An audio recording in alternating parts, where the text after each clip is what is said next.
Let's now continue our journey and listen to Hugo Silva from Daedalean, who will share with us his first experience when progressing on the certification of an AI-based application. Hugo boasts 16 years of extensive experience in developing avionics systems for both civil and military certification. He earned a master's degree in electrical engineering with a specialization in avionics. Upon graduation, Hugo served the Portuguese Air Force for 8 years, contributing to various avionics modernization projects.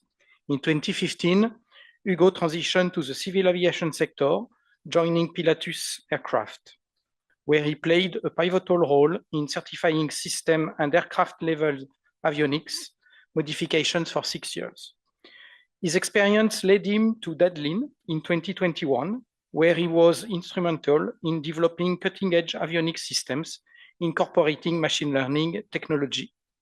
Most recently, Hugo moved into the role of avionics compliance verification engineer, focusing on ensuring compliance for AI-based applications aimed at enhancing situational awareness or situational intelligence in the cockpit.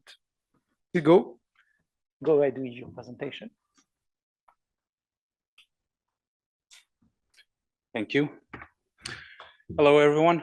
I'm happy to be here since last year when I presented our projects and our advancement in certification of machine learning in aviation.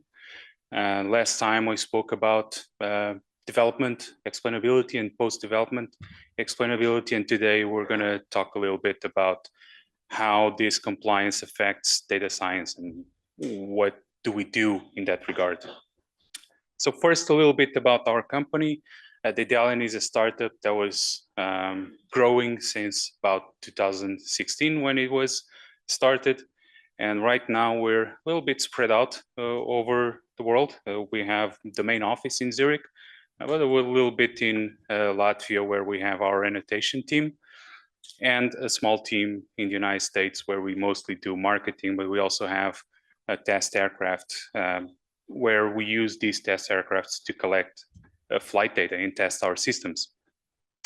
So when we started, we had the lofty goal of achieving full autonomy in aviation. You know, I'm not talking about drones here, I'm talking about manned aircraft, but being flown fully autonomous. But that's quite a lofty goal. So we focused first on how can we use computer vision to help and assist the pilots in VMC conditions. We all know this is still a fairly risky side of aviation where there's slightly less regulation and most of the times no traffic control. So how can we help the pilots in their tasks and increase safety overall with our systems? So we developed several applications in different TRLs. Here we can see our system being used for visual positioning as a replacement of GPS. We all know GPS has its problems with spoofing and jamming, especially you know, right now with the current global situation, it's quite a problem. And systems like these that do not depend on any other infrastructure can be quite helpful for pilots. If you mount the cameras in the front and train them to detect objects, we can see here an example of the systems being used to detect cooperative or non-cooperative traffic. Same way, you can train these systems to detect runways and then provide ILS-like indications to the pilots. If you face the camera down and train the system to recognize and the classes of what it is seeing, you know, do a semantic approach of this, you can use it to help vertical takeoff landings aircraft to find where it is safe to do emergency landings and avoid harming people or any other structures in the process. And the one big advantage of these computer vision systems is they work in various conditions, whether it is limited visibility due to haze or clouds or just a background. They always work and they do not get tired, of course. Plus pilots, humans, we have a very narrow field of vision. We can only focus at a single time in a very small area of our field of view. But these systems don't have such a problem. They can look at all the times, anywhere. A big advantage that these systems can do is they can help recognize non-cooperative traffic. As you see here, these systems were trained for detecting rotorcraft and fixed-wing aircraft, but they're equally capable due to the generalization aspects of machine learning to detect quadcopters, birds, balloons, and so on. Similar to what our colleagues presented this morning about detecting contrails, you can also train it to detect cables. So this is another product that we have where, in Switzerland, where I live, there's lots of cables due to, the people that like to ski in the mountains. But the search and rescue helicopters have a hard time evading those cables, especially if the visibility is poor. And systems like this can be a great safety enhancing feature. A little bit more about runway and vertical landing guidance. I showed before detecting the runway, but it can also point down and detect helipads. So all of these are various applications that we're doing. But I want to spend the rest of the presentation talking about what we are certifying right now. So the STC project that we have currently in certification is called the Ailumina Vista. It's the marketing name we came up for it.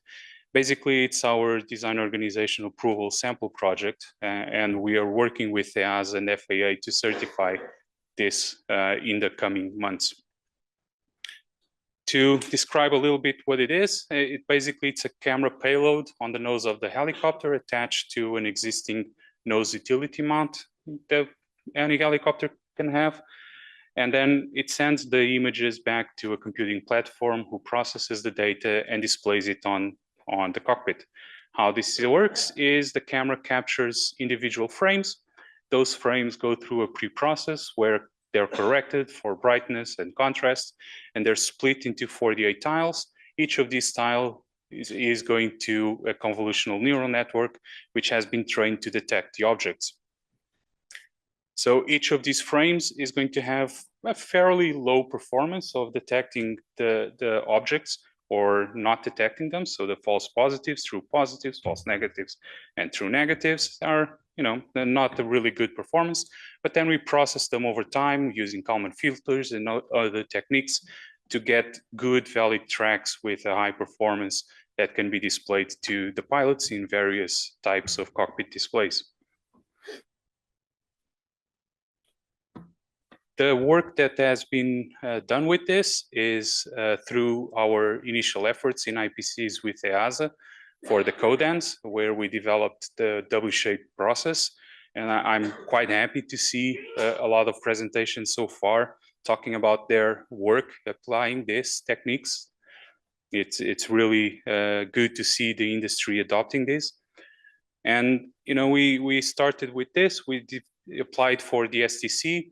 And together with the authorities, EASA and FAA, we agreed on the means of compliance through the certification review items and issue papers to use the first usable guidance for a level 1 AI/ML application, which is our case. Right now, the project is going quite well. We passed SOI audits, which is basically when the authority comes and sees the work we're doing. We passed the first and second, which is basically the planning, where we see that all the plans for developing and testing are in place, and also that we're ready to start implementing the system. Right now, we're progressing well with the implementation and getting ready to start the compliance verification, which is expected to come later this year. So about compliance verification and in machine learning, we all know that these are very data-intensive solutions and techniques. If you want to train a model, you need lots and lots of data. For computer vision, where the domain space is so high, which so many dimensions, the amount of training data, it just explodes. So we have several 100 hours of flight time video recording. We have several gigabytes of synthetic data, both for terrain and traffic. We've collected ADS-B data for real-time flying aircraft, but how it is expected to deal with this is very intensive. It should not be underestimated, the amount of effort it takes and the amount of people working year over year in developing and processing this data. And that leads to lots and lots of tools that need to be developed to properly analyze, to see where we're missing data, where we need to collect more data, go through all the different kinds of backgrounds and how the terrain is different depending on the situations where you are, on the weather, on the seasons, have proper data annotation tools so that our data annotators can label the images correctly, that can be used then for training and verifying the system. It's just a very intensive, lots of effort that we really need to spend on. And if we know in the 0178, for example, that it takes, 10 minutes to write the line of code, but 1 hour to review that line of code and certify it, for machine learning, that raises exponentially, and it should not be minimized. And to give an example here, this is just a 3D visualization tool that we built to basically review real life scenarios of encounters. We gathered ADS-B data from the US, the entire United States, and just selecting 2 months of data, we can extract from it in 25 minutes about 7.6 million encounters. I'm not talking here about near mid-air collisions. I'm talking about any potential encounter where an aircraft would see another one in their TCAS systems. So just anything that could potentially be used for us to show how our system is going to be helpful in the real life scenario. So this is all very good, how we treat the data, how we gather all this statistical information, and we can describe the machine learning models and how they operate. But then we have the human aspect. How is the pilot going to use this information? And that's where the human AI teaming aspects and the human factors aspects come in. So for our project, what we decided to do is we took this R44, who unfortunately had a hard landing and couldn't fly anymore. So we brought it inside of our office and we connected it to a simulator using X-Plane. So all the flight controls are connected directly to X-Plane, and the screens that you see just simulate the flying. So the pilots can just sit there and fly as if it was a real aircraft. And then we installed what you see here on the bottom right part of the screen is a display that simulates our system. And so the video that is being displayed there of the terrain in the sky is exactly the same that is being projected on the screens, just different field of view for that, simulating the camera installation on the nose of the helicopter. Then what our engineers can do is they can invite pilots that don't know the system, they don't understand anything about machine learning, they're not trained test pilots, they're just regular pilots. They can go there, sit, and we tell them, look, you have this traffic system, it's going to visually detect traffic, and we want to see, what do you think? Is this helpful? Is it not? What problems do you see? And it is really interesting how we can use this to see how real detections are going to be displayed in the system, but we can also trigger situations where there's a real object, but our system fails to detect it. How is the pilot going to react to that?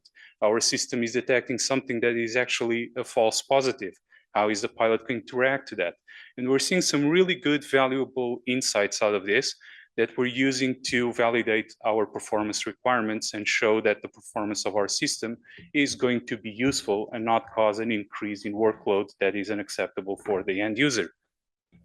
Just to give an example of one aspect that we've seen, I mentioned before in the early parts of the presentation, the narrow aspect of our field of view as humans. We can only focus on a very small part of our entire vision. So pilots can normally detect really well targets that are right in front of them under the clear blue sky. They are able to detect them even faster than our system in some cases. However, If the target is coming from sides, so if it's a collision coming from sideways and not in front, or if it is below terrain with a mountain as a background, then things are very different. The pilot in that situation is not going to be able to detect it as easily, and it is greatly improved by looking at the detection of the system, looking outside as he needs to do in accordance with regulations for VFR flight, and then being able to evade that traffic and to continue to fly safely. So thank you very much. I hope you enjoyed the presentation. I'm looking forward to answering any questions, either at the end of the session or outside while we have a little coffee. Thank you.